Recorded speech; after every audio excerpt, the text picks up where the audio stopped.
Restaurant season is presented to you by Happy Chef, the reservation system you own.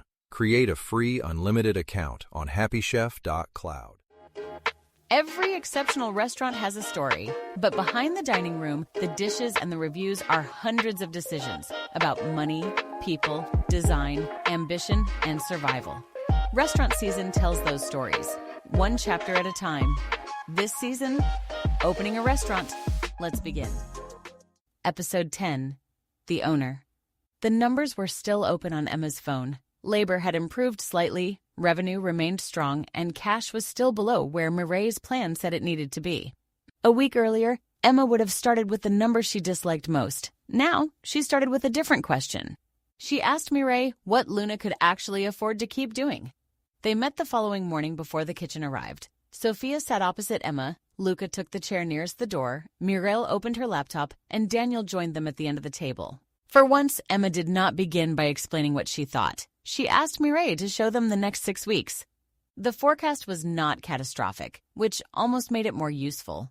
Luna had enough cash to operate, but not enough to behave as if every difficult week would eventually correct itself. Payroll had improved after the menu changes, though it remained above the original model. Purchasing had stabilized, wine sales were strong, and midweek remained weaker than the weekend. Some old construction payments were finally disappearing from the forecast. The restaurant was not in immediate danger, but it also was not producing enough room for error. Daniel asked what happened if September was 10% slower than expected. Mireille showed him, then he asked about 15. Emma watched the cash line move lower. Nobody said anything for a moment. Luca asked whether they were about to cut the menu again.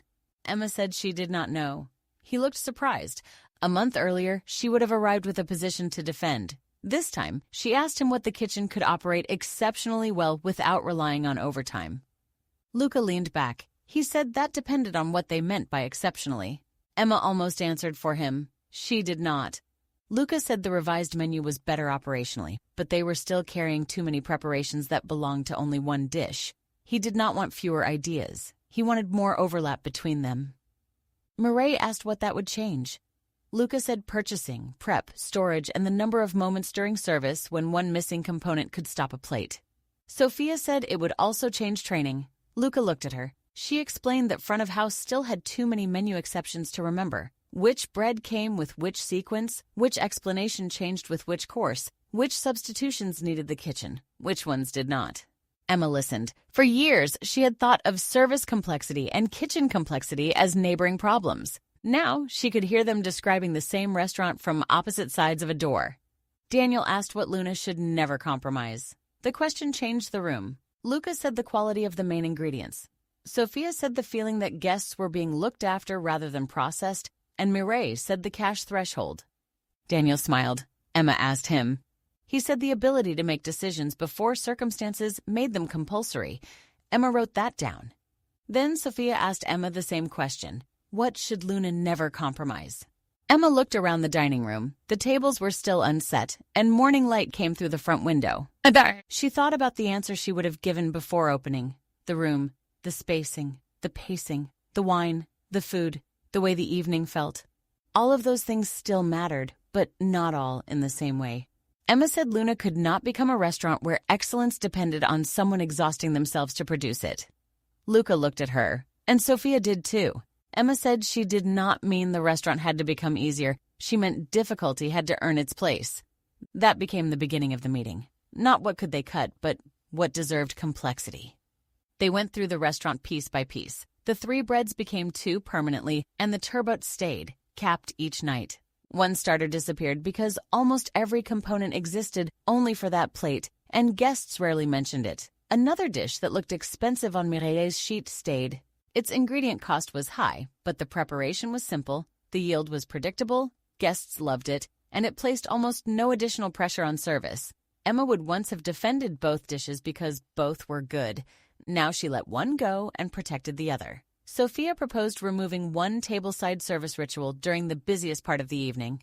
Emma disliked the idea immediately. She asked why, and Sofia explained. The ritual was elegant at 7.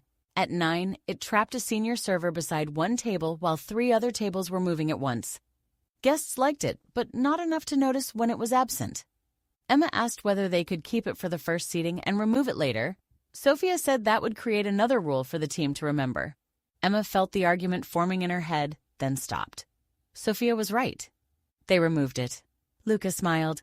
Emma asked what was funny. He said nothing. She knew exactly what was funny. By noon, the restaurant had become slightly simpler. Not simpler in ambition, simpler in the number of things that had to go right at the same time. Then, they moved to people. Sofia wanted explicit authority over the floor. Not symbolic authority, real authority.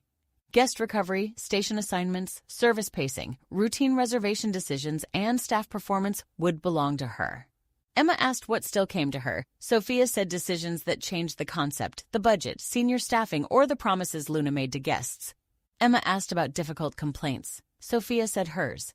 Emma raised an eyebrow. Sofia corrected herself. Hers first. Emma agreed. Amir would take more responsibility on shift. Not because Elena had left and there was a hole to fill, but because the role needed to exist. Sofia would define what he could decide without asking. Emma would not quietly reclaim those decisions during service. They all looked at her. Emma said she understood. Daniel said understanding was inexpensive. Emma smiled. He was right. Mireille wanted a weekly cash review. Emma said they already looked at the numbers constantly. Mireille said that was not the same thing. Constantly meant when something was wrong, when an invoice arrived, when Daniel asked, when Emma became nervous. She wanted the same hour every week before there was a reason to panic. Cash, payroll, purchasing, upcoming obligations, and 6 weeks forward. Emma put it into the calendar while Mireille was still speaking. Mireille noticed and did not comment. Luca wanted one thing in return for the menu changes, a protected development morning every second week. No service, no supplier meetings, no Emma arriving halfway through with another operational problem. He wanted the kitchen to keep creating rather than become a machine designed only to be efficient. Mireille asked what it cost. Luca gave her the hours. Emma asked what it produced. Luca said not every useful thing could be predicted before it existed. That answer would once have been enough for Emma.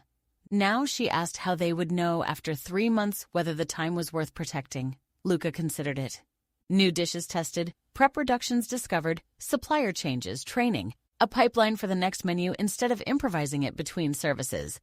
Mireille said she could live with that. Emma said so could she. The meeting lasted nearly 3 hours. Nobody left with everything they wanted. That was new too. Over the next 2 weeks, Luna changed in ways most guests would never notice. The weekly management meeting happened at the same time every week. Emma attended the first one. At the second, Sofia ran it. Emma spoke 3 times. At the third, Amir presented a service problem and proposed the solution before Emma asked what had happened. She disagreed with part of it. She asked why he had chosen it, and he explained.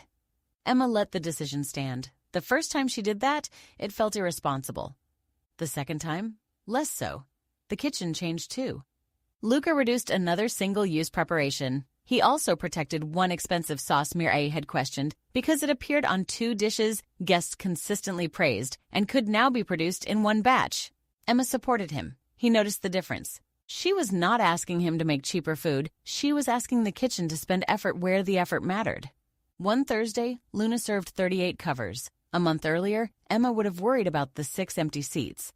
Mireille's weekly review showed something else. Labor was lower, overtime was down, and average spend had improved slightly. Purchasing was more predictable. Cash was still tight, but the line had stopped falling as quickly. Emma did not celebrate. She asked what could reverse it. Mireille gave her 3 things: a slower month, a major equipment failure, and payroll drifting upward again. Emma wrote them down. Mireille looked at her. Then she smiled. Once, it was almost unsettling. On Friday, the dining room was full. The turbot sold out at 9:11. Nobody panicked. A guest asked for it 3 minutes later and ordered something else. The service ritual Sofia had removed was gone. Emma noticed. The guest did not.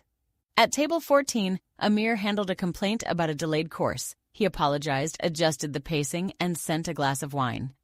Emma would have sent something different. She watched him finish the conversation. The guest smiled. Emma stayed where she was. Near 10, Luca came out of the kitchen for 30 seconds. He stood beside Emma at the edge of the room. They watched Luna operate. He said the room felt calmer. Emma said the kitchen sounded calmer. Luca said not calm. Calmer. Emma laughed. That was enough. After service, the restaurant emptied slowly. The last guests left just after midnight. Sofia finished the closing notes with Amir. Luca was already discussing the next day's delivery with the sous chef. A message came through from the wine supplier confirming a change Sofia had approved earlier. The reservation system showed 42 covers for the next night. A prep list was clipped beside the kitchen door. None of it required Emma in that moment. She walked to the front window. The street outside was wet. For a second, it looked almost exactly as it had months earlier, when she had stood at another restaurant's window, imagining the one she would do differently. Back then, Luna had existed entirely inside her. Every table, every detail, every standard, every decision. Now it existed behind her. There were people who disagreed with her, people who knew things she did not, people who made decisions she would have made differently. There were systems that still needed work, cash that still needed protecting, a kitchen that was still too small, and a restaurant whose economics were not yet comfortable. Luna was not fixed. It was real. Emma's phone vibrated. A message from Daniel. He had forwarded an email from someone who wanted to discuss a possible collaboration after the recent press. Emma read the first line. Then she locked the phone. Not tonight. She turned back toward the room. Sofia was putting on her coat. Luca had already gone. Amir was speaking to one of the servers near the bar. Emma picked up her bag. As she reached the door, the server called her name.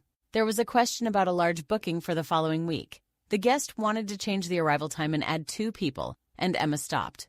Earlier in the season, she would have answered before the server finished explaining. This time, she asked one question. What does Sofia think? The server said Sofia had already decided. Emma looked at Sofia. Sofia was buttoning her coat. Emma asked what she had decided. Sofia said they could take the extra guests if the arrival moved 20 minutes later, and Amir had already confirmed it. Emma thought about the room. She would have chosen 15 minutes. She looked at Sofia again. Good. Emma opened the door and stepped outside. Behind her, Luna continued.